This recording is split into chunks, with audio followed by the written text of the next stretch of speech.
bangun masjid. Bangun masjid itu ya bukan bangun satu. Ya kalau memang punya uang satu masjid bagus ya. Tapi Nabi SAW tidak membatasi, karena Rasul mengatakan man banal lillahi masjidan kamif hasiqitatin, kata Rasul. Barang siapa yang membangun masjid seperti sangkar burung, kata Syaukani rahimahullah taala mengatakan apa maksudnya bangun masjid seperti sangkar burung? Berarti burung aja yang sholat jamaah, manusia tidak? Bukan. Artinya walaupun yang kita sumbangkan untuk pembangunan masjid tidak besar, entah satu lonjar besi, entah satu gerobak pasir, entah satu sak semen dan begitu seterusnya, maka dia pun sama akan dibangunkan satu istana di sorga. Gitu maksudnya. Jadi walaupun sedikit, pahalanya tetap dapat sama, akan dibangunkan rumah di sorga.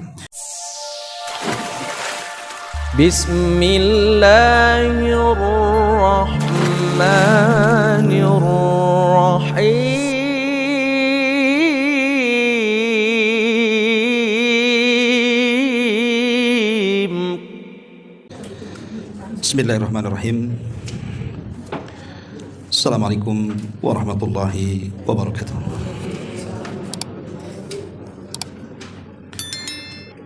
Alhamdulillah wassalatu wassalamu ala Rasulillah wa ala alihi wa sahbihi wa mawalah wa la hawla wa la quwata illa billahi wa ba'du.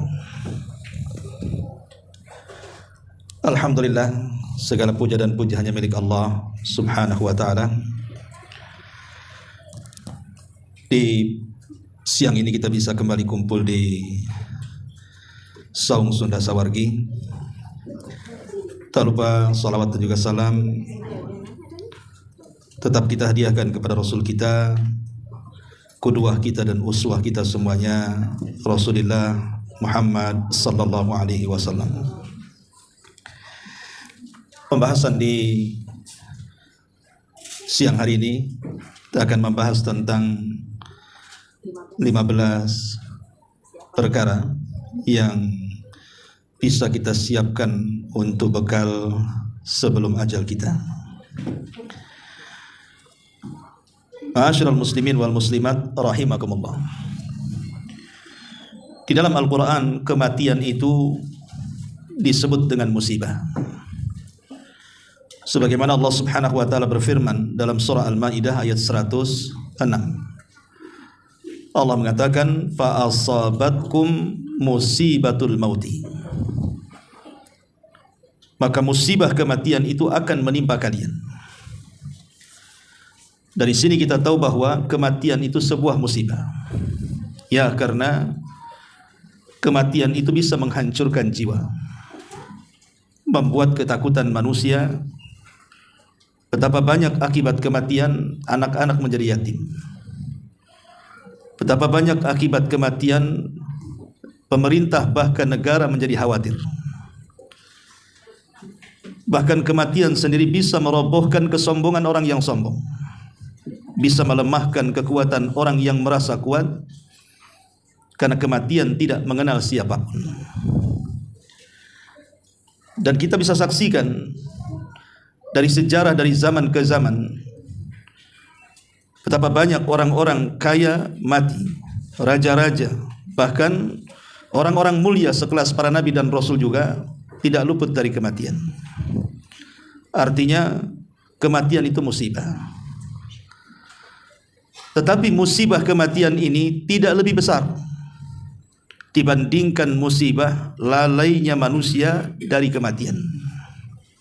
Jadi kematian itu sudah musibah, tapi lalai dari kematian itu jauh lebih musibah lagi. Karena kalau hanya sekedar mati saja, selesai, terkadang bisa menyelesaikan kepenatan hidup. Tetapi masalahnya karena setelah kematian itu ada pertanggungjawaban. Berarti kematian itu bukan akhir daripada perjalanan. Makanya ada istilah, walau anna idza mitna turikna lakana al-mautu rahatan lana. Jika saja setelah kematian itu kita dibiarkan begitu saja, maka sungguh kematian itu adalah tempat peristirahatan bagi kita. Walakinna idza mitna bu'itsna wa nus'al ba'daha an kulli syai'in. Tetapi masalahnya setelah kematian itu ada kebangkitan. Dan Allah Subhanahu wa taala akan mempertanyakan kepada kita segala sesuatu sebagai bentuk pertanggungjawaban kita di hadapan Allah Subhanahu wa taala. Itu masalahnya. Maka lalai dari kematian itu lebih musibah daripada kematian itu sendiri. Karena lalai dari musibah kematian itu mengakibatkan musibah lebih besar setelah kematian. Ma'asyiral muslimin yang dimuliakan Allah Subhanahu wa taala, makanya seorang ulama salaf, Abu Ali Ad-Daqqaq rahimahullahu taala, sampai mengatakan, "Man aktsara min dzikril mauti ukrima bi thalathin." Barang siapa yang memperbanyak mengingat kematian maka dimuliakan dengan 3 perkara. Barang siapa yang banyak mengingat kematian, artinya tidak lalai dari kematian, maka dia akan dimuliakan dengan 3 perkara. Pertama, bi ta'jilit taubati, dia akan bersegera bertobat. Yang kedua, wa nasyatin fil ibadati, dia akan sungguh-sungguh di dalam beribadah kepada Allah. Wa qana'atin fil qalbi, dan akan tertanam qanaah, bentuk redha dalam hati dari setiap pemberian Allah Subhanahu wa taala. Dia tidak akan tertipu dengan dunia. Tetapi kata beliau, wa man nasiyal mauta uqiba bi thalathin, tapi siapa yang melupakan kematian, dia pun dihukum dengan 3 perkara. Apa saja 3 perkara itu? Bitaswifin fit taubati, maka dia akan mengundur-undur taubat, melambat-lambatkan taubat. Kapan lu taubat? Nanti-nanti. Wa kaslin fil ibadati, menjadi lemah dan malas saat beribadah. Wa adamil qanaati fil qalbi, dan hilang perasaan qanaah, redha dengan pemberian Allah. Dia akan tergantung hatinya dengan dunia. Inilah fungsi kenapa kita tidak boleh lalai dari kematian. Karena orang yang lalai dari kematian dipastikan dia tidak mau tobat. Dia akan malas ibadah dan hatinya akan tergila-gila dengan dunia. Tapi sebaliknya, orang yang mengingat kematian, maka dipastikan dia akan bersegera bertobat dan akan semangat untuk beribadah, dan pasti hatinya juga akan hanya diberikan kepada Allah Subhanahu wa taala saja. Ma'asyiral muslimin wal muslimat rahimakumullah. Kematian manusia itu umumnya ada 2 kelompok. Umumnya orang yang mati itu ada 2 kelompok. Kelompok yang pertama, saat kematian atau saat ajal menjemput dia, dia sangat merindukan ingin berjumpa dengan Allah Subhanahu wa taala. Dan kalau ini keberadaannya, maka Allah pun akan rindu berjumpa dengan orang yang seperti ini.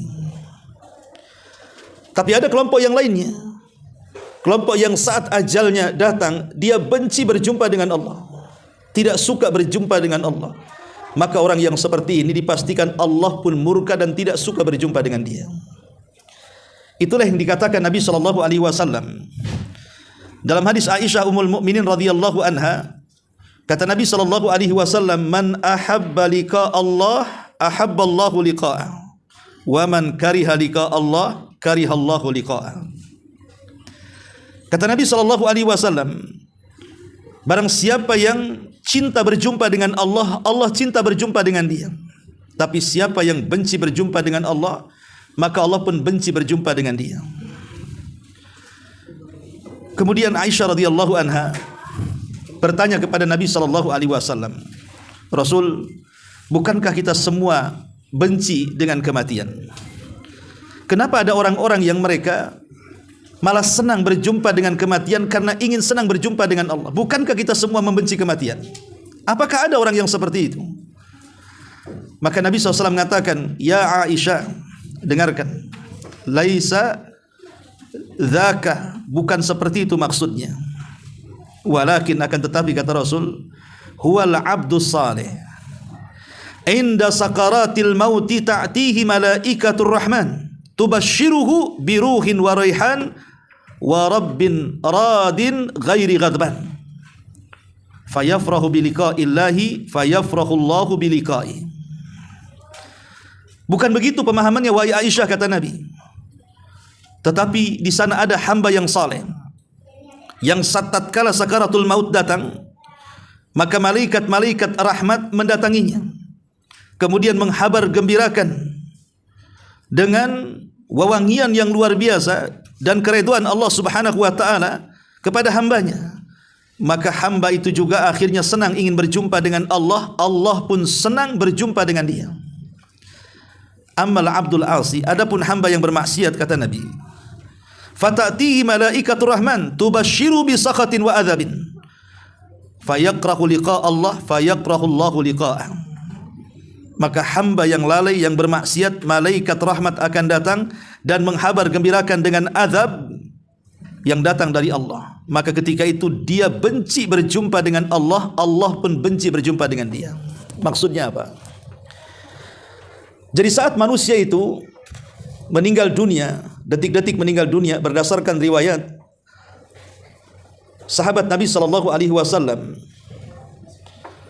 Nabi SAW menjelaskan dalam hadis yang panjang sekali dari Bara bin Azib radhiyallahu an, bahwa tatkala manusia meninggal itu didatangi oleh beberapa malaikat, salah satunya adalah malakul maut dan malaikat-malaikat pembantu, di mana malaikat-malaikat ini mendatangi orang yang hendak dicabut nyawanya, kemudian akan membisikkan di telinganya. Lah bisikan ini ada dua macam. Bisikan yang pertama, bisikan kabar gembira dan mengatakan alla takhafu wa la tahzanu wa abshiru bil jannati allati kuntum tu'adun. Jangan sedih, jangan takut, karena Allah sudah janjikan sorga kepadamu. Tapi bisikan yang kedua sangat mengerikan dan mengatakan, ya ayyatuhan nafsul khabithah irji'i ila ghadabin minallahi wa sakhati. Wahai jiwa yang buruk, keluarlah kepada kemarahan dan kemurkaan Allah Subhanahu wa taala. Lah bisikan yang pertama, di mana Allah Subhanahu wa taala mengutus malaikat untuk menghabar gembirakan kepada orang yang akan dicabut nyawanya. Saat itulah orang yang sedang sakaratul maut rindu berjumpa dengan Allah. Maka saat menjelang kematiannya, Allah pun sangat rindu ingin berjumpa dengan dia. Tapi bagi orang yang kena bisikan yang kedua, diancam dengan kemurkaan dan kemarahan Allah Subhanahu wa taala, disitulah dia benci berjumpa dengan Allah, dan saat itulah Allah juga benci dengan dia. Atau logikanya seperti ini, ada dua orang saat hidup di dunia ini, yang satu dia kumpulkan dunianya, setelah terkumpul dunianya, maka dia sedekahkan dunianya hanya untuk membangun istana di sorga. Sementara yang satu dia kumpulkan dunianya, setelah terkumpul dunianya, justru dia membuat istana di dunia. Saat kematiannya, tentu kelompok yang pertama dengan yang kedua akan berbeda. Orang yang menghabiskan kekayaannya untuk membuat istana di sorga, saat kematiannya maka dia sangat ingin berjumpa dengan Allah. Kenapa? Karena dia sudah menginvestasikan kekayaannya di sorga, dia ingin kembali kepada keuntungannya. Tapi orang yang kedua, yang dunianya untuk membangun istana di dunia, maka dia benci untuk menjelang kematiannya. Kenapa? Karena dia akan meninggalkan kekayaannya. Dia akan meninggalkan rumahnya, istananya, uangnya, tanahnya, kekayaannya, bisnisnya, sehingga dia tidak mau mati. Disitulah dia benci berjumpa dengan Allah, dan Allah pun benci berjumpa dengan dia.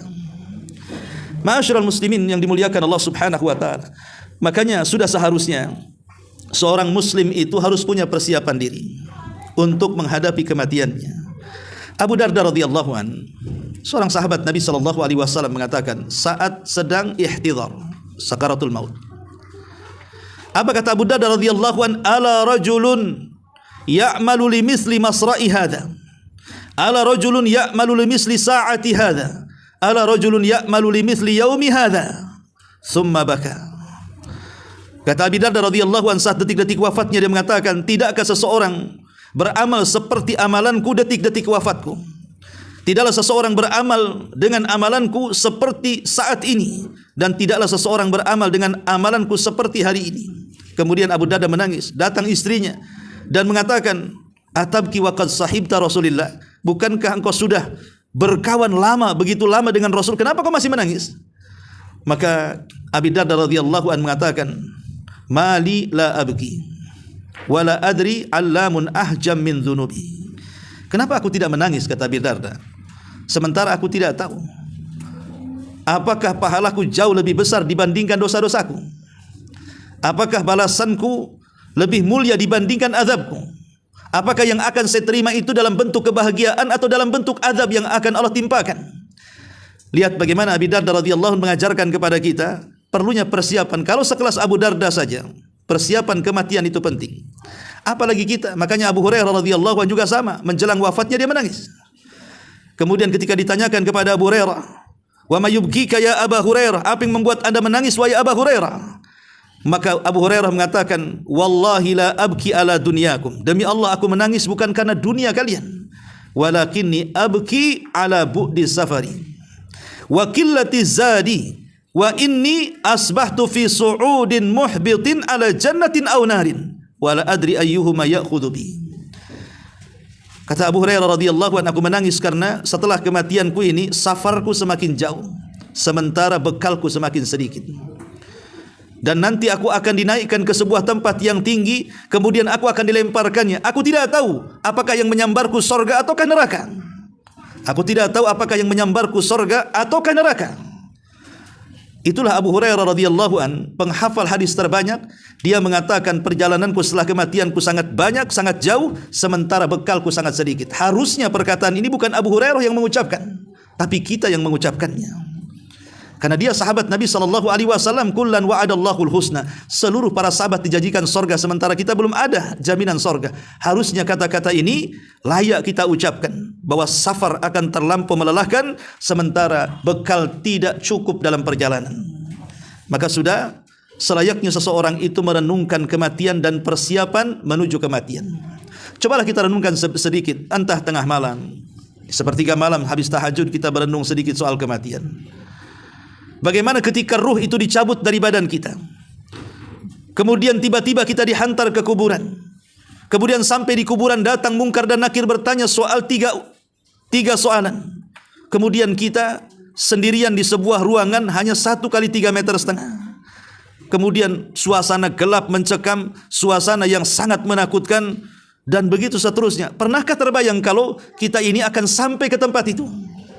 Makanya Anas bin Malik radhiyallahu anhu sampai mengatakan, "Ala uhaddithukum biyaumaini wa lailataini lam tasma'ul khalaiq bimithlihinna."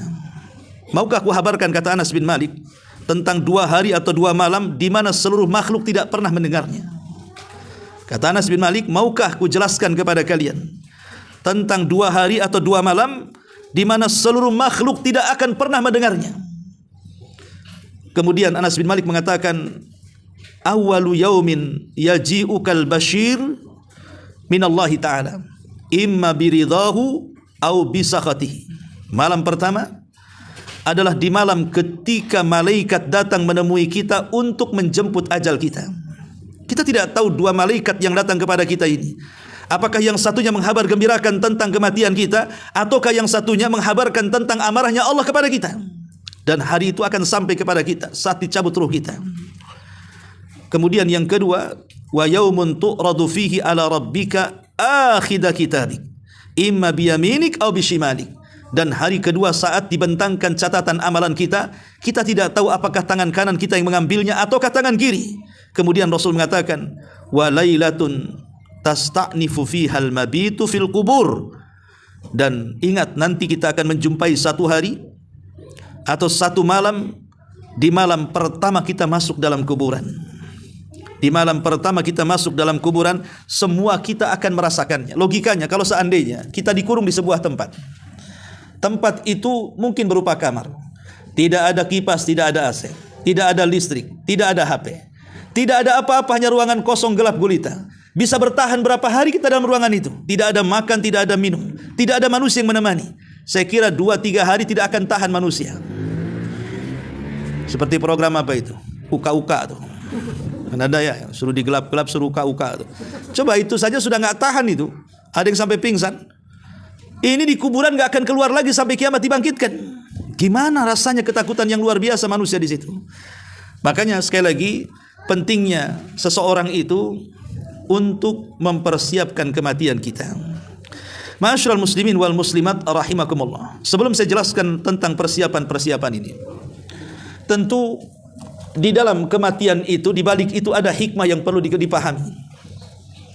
Pertama, bahwa di antara hikmah kenapa Allah Subhanahu wa taala mewafatkan kita hamba-hambanya, ada hari di mana kita ini akan terlepas daripada ruh kita. Apa hikmahnya? Pertama, hikmah kematian itu, bahwa kematian itu adalah marhalatun yamurru bihal insan. Sebuah marhalah di mana setiap manusia harus melaluinya. Makanya sering saya katakan kenapa Nabi Adam harus diturunkan dari sorga ke bumi supaya merasakan kematian. Kalau Adam tetap di sorga tidak akan ditembus dengan kematian, karena sorga itu sesuatu yang kekal abadi dan tidak ada kefanaan. Tapi ketika Adam kemudian diturunkan dari sorga ke bumi, maka sejak itulah Adam mengalami apa yang disebut dengan kematian, karena dia adalah manusia, di mana setiap manusia itu akan sampai kepada marhalah seperti ini, di mana ruh dan jasad pasti terpisah. Ma'asyiral muslimin wal muslimat rahimakumullah. Yang kedua, bahwa kematian itu adalah kamalu qudratillahi azza wajal, kesempurnaan kekuasaan Allah kepada kita. Allah itu maha kuasa menghidupkan orang, mematikan orang, menyuburkan tanah, menghancurkan tanah, membangun alam semesta, menghancurkan alam semesta. Itu semua kesempurnaan kekuatan Allah. Allah itu zat yang maha kuasa. Sekarang pertanyaannya, siapa manusia yang merasa paling jago di bumi? Mana mereka sekarang? Fir'aun yang mengatakan bahwa seluruh lautan dan sungai berada di bawah kakiku. Di mana Fir'aun? Allah tenggelamkan dalam air. Kemudian Namrud yang dengan sombongnya mengatakan ana uhyi wa umit, saya bisa menghidupkan dan mematikan. Di mana Namrud mati dengan seekor nyamuk yang diselipkan di dalam otaknya selama 40 tahun, tersiksa. Akhirnya setiap kali datang sakit kepalanya, dia menyuruh pembantunya untuk memukulkan dengan sandal. Selama 40 tahun kepalanya dipukul sandal. Apa enggak mati? Enggak percaya? Boleh. Ya, pukul aja 40 kali. Setiap hari sampai 40 tahun. Apa enggak mati orang itu? Sakuat-kuatnya Namrud pun mati jadinya kan. Gara-gara nyamuk bersarang kepalanya dipukuli sampai mati selama 40 tahun. Qarun yang gemboknya saja, kunci-kunci gemboknya saja itu dibawa oleh orang-orang kuat, bukan 1-2 orang. Banyak yang menggotongnya. Macam mana gemboknya, macam mana pintunya, macam mana gudangnya. Kuncinya saja yang bawa orang-orang kuat itu. Uli kuah, orang-orang yang punya kekuatan. Itu baru kuncinya. Mungkin kunci zaman dulu beda dengan kunci sekarang ya. Mungkin kunci dari zaman dulu mungkin besar-besar gitu ya. Ya gemboknya pasti besar itu. Pintunya lebih besar lagi, gudangnya lebih besar lagi. Artinya tidak ada orang yang paling kaya melebihi Qarun. Pertanyaannya, di mana Qarun? Tidak ada lagi Qarun. Allah sudah tenggelamkan ke dasar bumi. Dan itu menunjukkan kesempurnaan kekuasaan Allah Subhanahu wa taala, mampu menghidupkan dan mematikan. Kemudian yang ketiga, bahwa kematian dan kehidupan itu sebuah ujian yang datang dari Allah. Alladzi khalaqal mauta wal hayata liyabluwakum ayyukum ahsanu amala. Dialah yang menciptakan adanya kehidupan dan kematian untuk apa? Untuk menguji kalian siapa di antara kalian yang paling baik amalannya. Jadi kematian itu ujian. Bahkan fitnah dari Allah Subhanahu wa taala kepada kita. Lulus enggak dalam kehidupan kita dengan kematian atau tidak? Makanya kenapa setiap salat, setelah kita membaca salawat dalam tasyahud akhir, kita meminta kepada Allah dari 4 perlindungan. Salah satunya adalah dari keburukan saat hidup dan saat kematian. Wa a'udzubika min adzabi jahannam wa min adzabil qabri wa min fitnatil mahya wal mamat. Dan dari fitnah kehidupan dan kematian. Maksudnya para ulama mengatakan fitnah kematian di sini maksudnya fitnah menjelang ajal kematiannya, yang menentukan apakah dia mengakhiri hidupnya sul khotimah atau husnul khotimah. Karena iblis tidak akan membiarkan orang yang sedang sakaratul maut itu dia mati husnul khotimah, pasti menginginkan sul khotimah. Makanya di saat itulah, saat kritisnya manusia, saat menjelang kematian, iblis dan tentaranya jauh lebih banyak berkumpul di sekitarnya dibandingkan para malaikat. Karena jangan sampai kemudian hamba Allah ini mati dan dia tidak kufur. Itulah yang ditakutkan iblis. Maka ini semualah ujian bagi Allah. Kenapa Rasulullah SAW sampai berdoa setiap salat itu, ya muqallibal qulub tsabbit qalbi ala ta'atik. Wahai zat yang membolak-balikan hati, tetapkan hatiku di atas ketaatan kepadamu. Sampai kapan? Sampai mati. Istiqomah ya. Kemudian yang keempat, bahwa kematian itu fil mauti ni'amun 'azimatun la tata'atta lin-nasi illa bihi. Di dalam kematian itu ada nikmat yang sangat besar sekali yang dirasakan oleh manusia yang hidup.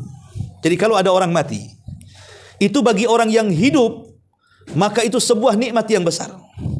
Sebab kalau seandainya tidak ada orang mati sejak zaman Nabi Adam sampai hari ini, Batam ini mungkin gak kayak gini padatnya. Mungkin gak ada tempat mungkin kita. Mungkin ibu di pinggir-pinggir itu, di pelataran-pelataran itu. Mungkin tinggal di solokan-solokan ya. Karena mungkin kota-kota sudah dihuni oleh umat sebelum kita. Mungkin kita pinggirkan ke hutan-hutan sana. Kalau seandainya sejak Adam sampai hari ini tidak ada orang mati, kita nggak bisa bayangkan. Coba bayangkan. Mungkin Indonesia ini nggak cukup gitu ya untuk menampung orang sebanyak itu. Bahkan dunia juga tidak akan cukup untuk menampung. Makanya kenapa pada hari kiamat, saat kiamat dibangkitkan, bumi ini dirubah bentuknya. Yang tadinya bulat akhirnya terhampar. Sebab kalau bumi bulat kemudian Allah membangkitkan sejak Adam sampai yang terakhir mati, nggak akan muat. Makanya dengan cara Allah katakan wal ardu muddat, dan bumi dibentangkan, maka walaupun manusia dibangkitkan semuanya, maka bumi akan siap menampungnya. Artinya dengan adanya kematian nikmat besar bagi yang hidup, sehingga orang yang hidup bisa bertempat tinggal di mana saja. Bumi masih longgar bagi mereka. Ini diantara hikmah kematian juga. Dan kematian juga, lam yakhliqillahul bashar fid dunya ala hilqatin qabilatin lid-dawam. Bahwa di antara hikmah kematian, Allah tidak menciptakan manusia di dunia ini dalam bentuk yang kekal abadi. Dalam bentuk yang kekal abadi tidak. Demi kemaslahatan. Demi kemaslahatan. Coba kalau seandainya di zaman Nabi Nuh yang postur tubuhnya seperti postur tubuh Adam kan, 30 meter, kemudian datang ke saung Sunda minta makan. Kira-kira berapa bakul tuh dia makan tuh? Pun susah kalau mereka desak-desak bayar listrik, diinjak-injak kita ini. Mungkin kepencet-pencet mati itu saat ngantri itu. Kalau kumpul sama kaumnya Nuh ya, yang besar-besar itu. Kemudian kalau mereka buat mobil juga mungkin lebih besar, mungkin segede gini mobilnya. Mobil kita kecil, disangka mobil-mobilan sama orang tuh. Ya. Jadi kan ini hikmah sebenarnya. Kenapa kemudian adanya kematian itu? Nah, ini di antara contoh hikmah-hikmah yang disebutkan para ulama. Ma'asyiral muslimin yang dimuliakan Allah Subhanahu wa taala, intinya bahwa dalam kematian itu ada hikmah. Maka jangan pernah kita dilalaikan dari kematian. Kalau sampai kita dilalaikan dari adanya kematian, karena ada saja orang-orang itu yang menganggap dirinya tidak akan mati, itu masalahnya. Padahal di depan mata loh sudah jelas-jelas dia melihat orang tabrakan mati, jelas-jelas mati. Bahkan dengan tangannya dia mandikan, dengan tangannya dia kafankan, dengan tangannya dia solatkan, bahkan dia kuburkan. Habis menguburkan orang mati, dia tidak merasa dia akan mati. Buktinya apa? Buktinya tidak berubah kehidupannya. Habis dari kuburan ngantarkan jenazah, ya tidak sholat tetap tidak sholat. Tidak mau ngaji tetap tidak mau ngaji. Tidak mau silaturahmi tetap juga, tidak mau baca Quran juga, dan begitu seterusnya. Itu tanda bahwa dia lalai mengingat kematian. Padahal kematian di depan matanya. Makanya kenapa kemudian lalai dari kematian itu? Bisa mengakibatkan banyak hal. Pertama, orang yang lalai dari kematian itu biasanya suka menghabiskan waktunya kepada sesuatu yang tidak ada manfaat dalam hidupnya. Dipastikan itu. Orang yang suka hura-hura hari-hari, menghambur-hamburkan kekayaannya dengan maksiat, ke tempat-tempat maksiat, atau mungkin menghambur-hamburkan kekayaannya ke tempat-tempat yang mubah, atau membeli sesuatu yang mubah dan begitu seterusnya. Ini umumnya orang yang seperti ini biasanya karena tidak ingat mati. Maka dia habiskan umurnya untuk perkara-perkara yang tidak ada faedahnya. Ataupun yang kedua, biasanya orang-orang yang lalai dari kematian itu, dia mengecilkan perkara-perkara yang besar. Contoh meremehkan dosa. Dia kira kalau seandainya dia tidak sholat, atau meninggalkan sholat 5 waktu, kemudian jatuh kepada perkara-perkara maksiat, zina, judi dan yang semacamnya, dia kira Allah tidak akan Allah membiarkan mereka. Tidak, Allah tidak akan membiarkan mereka. Karena orang yang lalai dari kematian itu biasanya begitu. Dia mengecilkan perkara besar. Ah, sholat itu buat apa? Yang penting KTP Islam katanya. Yang penting KTP-nya katanya. Ataupun biasanya seperti yang dikatakan Ali bin Dakok tadi. Orang lalai dari kematian itu akhirnya malas tobat, kemudian malas beribadah dan melakukan ketaatan, dan hatinya tergantung dengan dunia, tidak ada qanaah. Karena orang yang tidak ingat akan mati merasa dia hidup selamanya, sehingga setiap hari otaknya dipenuhi dengan duit dunia dan begitu seterusnya. Jadi tujuannya hanya mengejar dunia dan tidak ada yang lainnya. Dari pagi sampai malam sampai pagi lagi itu yang dikejarnya. Dan ini bahaya. Betapa banyak orang yang dijemput kematian sementara dia tidak sadar, dia belum bertobat kepada Allah Azza wa Jalla. Dan umumnya orang ghaflah itu biasanya dia suka berbuat maksiat dan dosa, mengikuti hawa nafsu dan berpaling dari agama Allah Subhanahu wa taala. Ma'asyiral muslimin wal muslimat rahimakumullah. baik kita akan masuk. Lalu apa saja persiapan kita menjelang ajal kita ini? Adapun persiapan yang pertama tidak lain dan bukan tentunya adalah persiapan memperbanyak amal saleh. Ini sudah jelas secara umum, ya, secara umum bahwa persiapan kita menghadap kematian itu adalah memperbanyak amal saleh. Tetapi amal saleh itu kan ada dua sifatnya. Amal saleh itu ada dua sifat. Maksudnya dua sifat itu. Ada amal saleh memiliki sifat umum. Setiap amal saleh, setiap amal yang baik, baik dalam bentuk ucapan, baik dalam bentuk perbuatan, baik yang tampak ataupun yang tidak tampak, baik yang lahir ataupun yang batin, itu memang sebuah kebaikan untuk mempersiapkan sebelum kematian kita. Tapi ada amal saleh yang lebih khusus, yang jelas-jelas Rasul mengatakan sangat bermanfaat setelah kematian kita.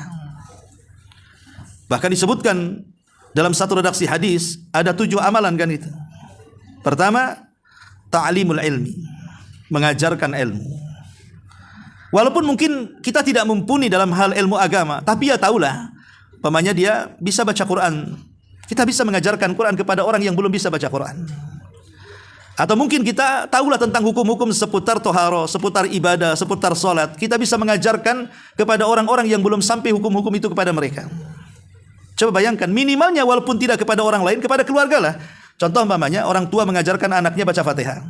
Coba bayangkan, Fatihah yang dihafal anaknya dari orang tuanya itu pasti akan dibaca minimalnya sehari 17 kali itu dalam sholat tuh.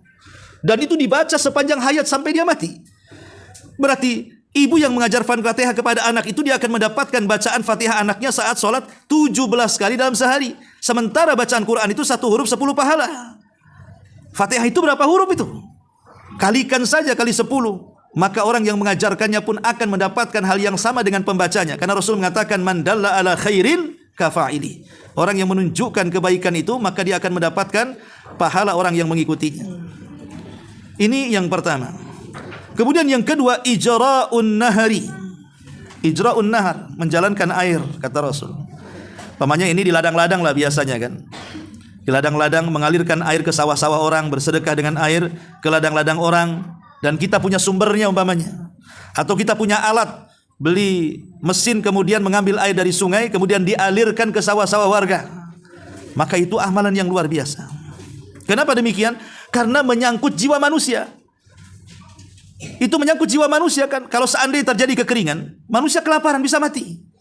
Tapi kemudian ketika sawah itu subur, ladang itu subur, menyelamatkan banyak jiwa manusia. Satu jiwa yang diselamatkan, seolah-olah kita menyelamatkan semua jiwa manusia. Sebagaimana satu jiwa kita bunuh, seolah-olah kita membunuh seluruh jiwa manusia yang ada di bumi. Nah, ini juga sangat penting sekali. Kemudian yang ketiga, hafrul abar, menggali sumur. Mana masjid yang belum ada sumurnya, biar saya danai buat sumur bor di sini. Bisa untuk tempat wudhu dan mandi bagi orang-orang yang ke masjid. Atau mana pesantren yang belum ada airnya, biar saya galikan sumurnya. Oh, enggak boleh pakai sumur, enggak apa-apa, bayarkan pakai ATB. Umpamanya datang ke masjid, bulan ini ATB-nya saya bayar, umpamanya. Coba ibu bayangkan, kalau ibu kasih bayar 1 ATB 1 bulan, berarti selama sebulan itu kita lihat jemaah masjid itu berapa orang. Kalau seandainya 5 waktu itu, dari zuhur sampai zuhur lagi, mungkin ada sekitar 50 sampai 100 orang yang sholat di masjid itu dan mengambil wudhu dari air yang kita bayari wudhunya. Berarti kita sudah mendapatkan pahala orang 100 orang sholat tuh. Selama sebulan lagi, bayangkan. Banyak pahalanya itu. Datang aja, ini bulan ini saya bayar listriknya, saya bayar airnya. Luar biasa lagi pahalanya. Nggak sadar itu. Tapi jangan bayar listrik orang, bayar listrik sendiri, tak dibayar pula, nanti gelap. Ya, maksudnya dia berusaha untuk kelebihan hartanya bayar listrik umum supaya mendapatkan pahala. Apalagi pesantren.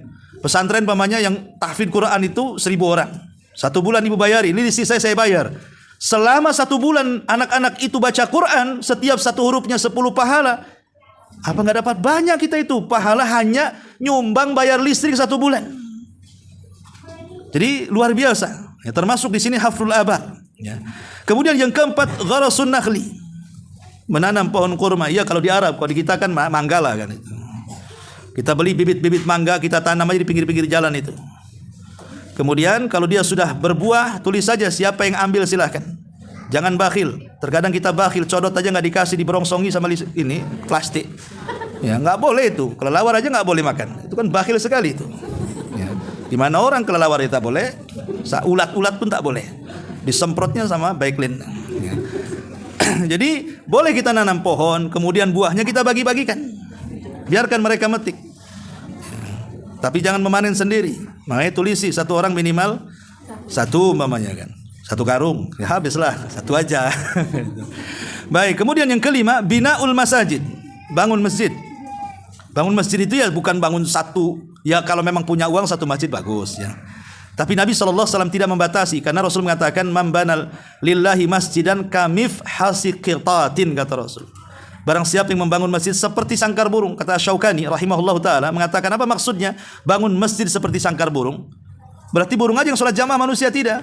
Bukan. Artinya walaupun yang kita sumbangkan untuk pembangunan masjid tidak besar, entah satu lonjar besi, entah satu gerobak pasir, entah satu sak semen dan begitu seterusnya, maka dia pun sama akan dibangunkan satu istana di sorga. Gitu maksudnya. Jadi walaupun sedikit, pahalanya tetap dapat sama, akan dibangunkan rumah di sorga. Kemudian juga yang keenam, taurithul mushaf. Mewakafkan mushaf. Kita beli 1-2 mushaf di pasar, mana masjid yang ramai, wakafkan di situ. Coba bayangkan kalau seandainya nanti mushaf kita diambil sama jemaah di situ kemudian dibaca, maka kita juga mendapatkan pahala baca Quran dia. Makanya ibu kalau ditakdirkan umroh atau haji gitu ya, mumpung di sana, cari beli mushaf, taruh di Masjidil Haram atau di Masjid Nabawi. Itu kan orang kan nggak berhenti 24 jam tuh. Mesti satu ketika juga pasti mushaf kita diambil dia. Pasti itu dipastikan kalau sudah ramai orang pasti akan terambil mushaf kita kan. Maka ketika terambil dan dibaca, kemudian dibaca Quran, maka kita juga dapat pahala bacaan Quran orang yang membaca dari mushaf kita. Maka jangan pelit ya. Kemudian juga yang ketujuh, tarbiyatul abna wa husnu ta'dzibihim. Tarbiyatul abna'i wa husnu ta'dzibihim. Berusaha mentarbiah anak supaya anak kita semakin besar, semakin berakhlak, semakin baik. Akhirnya saat kita meninggal mereka mendoakan kita tanpa kita minta, mereka sudah sadar sendiri. Tidak perlu kita katakan, nah nanti kalau abimu atau umimu sudah meninggal jangan lupa doakan. Tidak perlu, anak soleh itu tidak perlu diingatkan. Pasti dengan sendirinya, dengan pengetahuannya pasti dia akan mendoakan orang tuanya. Dan untungnya kalau kita mendidik anak dari kecil itu dalam ilmu parenting, kalau seandainya kita mendidik anak dari kecil sampai remaja kemudian dewasa, Allah takdirkan ketika dewasa mungkin dia salah jalan, masuk ke pergaulan bebas, sempat nakal, itu tidak akan lama, pasti akan kembali baik. Kenapa? Karena dia punya dasar. Tapi kalau dia tidak punya dasar, tidak pernah dididik agama sama orang tuanya sampai dewasa, kemudian dia menyimpang, umumnya sulit kembali. Karena dia tidak punya dasar masalahnya. Itulah dasar itu yang penting, mengembalikan orang yang tersesat jadi kembali dapat hidayah. Maka berikan tarbiyah mereka. Ini juga diantara 7 perkara yang sangat bermanfaat bagi bekal bagi si mayat sebelum kematiannya. Ma'asyiral muslimin wal muslimat rahimakumullah. Ini yang disebutkan dalam satu redaksi hadis. Kemudian adapun yang lainnya secara umum yang tidak disebutkan dalam redaksi hadis, apa saja persiapan bagi orang yang meninggal? An yatazawwad bis sadaqah. An yatazawwad bis sadaqah. Berbekal dengan sedekah. Berbekal dengan sedekah. Artinya sebelum kematian itu boleh kita berwasiat umpamanya. Tapi kan wasiat memang tidak boleh diwasiatkan seluruh harta, tidak boleh. Minimalnya wasiat itu paling banyak sepertiga. Lebih dari sepertiga tidak boleh, karena wasiat bisa merugikan ahli waris. Jadi kalau seandainya kita punya harta sebelum meninggal, ya kita katakan kepada anak kita, nah ini warisan sepertiganya kasihkan pesantren, kasihkan masjid, kasihkan panti asuhan, kasihkan kepentingan-kepentingan dakwah. Nah itu sangat manfaat sekali. Ya, jadi berwasiat dengan sedekah itu sangat bermanfaat dan itu bekal setelah kematian. Ya. Karena Nabi SAW mengatakan, mahakum ri'im muslim lahu syai'un yusifihi yabitu lailataini illa wa wasiyatuhu maktubatun indahu. Tidaklah seseorang muslim memiliki hak yang harus ditunaikan, yang harus berwasiat di situ dalam 1 malam atau 2 malam, kecuali harus dituliskan wasiatnya. Karena kan wasiat itu kan ada 2 hukum ya. Ada yang hukumnya wajib, ada yang hukumnya sunnah. Hukum wajib itu kalau berwasiat dengan masalah muamalah hutang piutang, nadar, ya, ataupun wasiat, itu mungkin wajib. Pamannya sebelum meninggal dia menulis di situ, saya punya hutang sama si fulan sekian, saya hutang si Alan sekian, saya punya hutang ke si fulan ini sekian sekian sekian. Ini wajib ditulis. Supaya ketika dia meninggal, ahli warisnya bisa menyisihkan hartanya untuk membayar hutangnya. Walaupun sering saya katakan, kalau tidak ada warisan untuk membayar hutangnya karena warisan lebih kecil dibandingkan hutang orang tuanya, maka membayar hutang orang tua yang bukan dari uang waris itu tidak wajib. Hanya mimbabil bir, hanya sekedar berbuat baik saja anak kepada orang tua. Kalaupun tidak dibayar tidak salah anak. Umpamanya hutangnya 1 miliar, sementara warisannya 100 juta, kan nggak sesuai kan? Berarti yang 9 jutanya dari mana kan itu untuk membayar sisanya itu, sementara anaknya miskin. Maka tidak ada kewajiban anak untuk membayar hutang di luar dari harta waris. Tapi kalau ada harta waris wajib dibayar. Ya, itu perbedaannya di situ. Ya, jadi kalau tidak ada harta waris sementara orang tua meninggalkan kita hutang, maka tidak wajib dibayar. Artinya kalau tidak dibayar tidak berdosa anak. Tapi kalau seandainya mau dibayar oleh uang anaknya, itu mimbab albir alal walidaini. Itu masuk dalam bab tentang berbuat baik anak kepada orang tua semasa kematiannya. Tapi kalaupun tidak dibayar tidak ada masalah. Ini yang harus dipahami.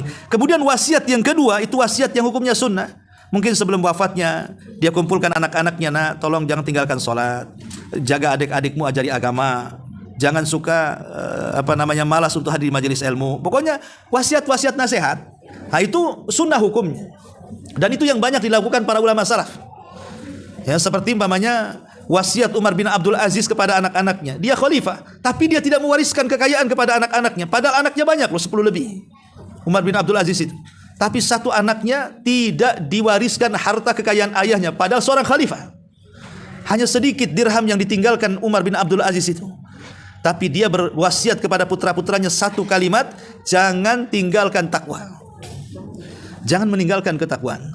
Rupanya wasiat itu dipegang oleh anaknya. Setelah kematian Umar bin Abdul Aziz, semua anak-anaknya kaya raya. Bahkan setiap peperangan, anak-anaknya Umar bin Abdul Aziz lah sebagai pendana besarnya. Padahal tidak mendapatkan waris dari orang tuanya, hanya mendapatkan wasiat jangan pernah meninggalkan takwa. Ya, karena takwa itu justru wasiat membuka kekayaan. Bukankah Allah mengatakan wa man yattaqillaha yaj'al lahu makhraja wa yarzuqhu min haitsu la yahtasib. Dia akan diberikan rezeki dari arah yang tidak disangka-sangka. Ya. Karena sudah lelah, ya. Maka saya sampai di sini saja. Baik, sebelum saya tutup, kita buka tanya jawab saja. Silakan.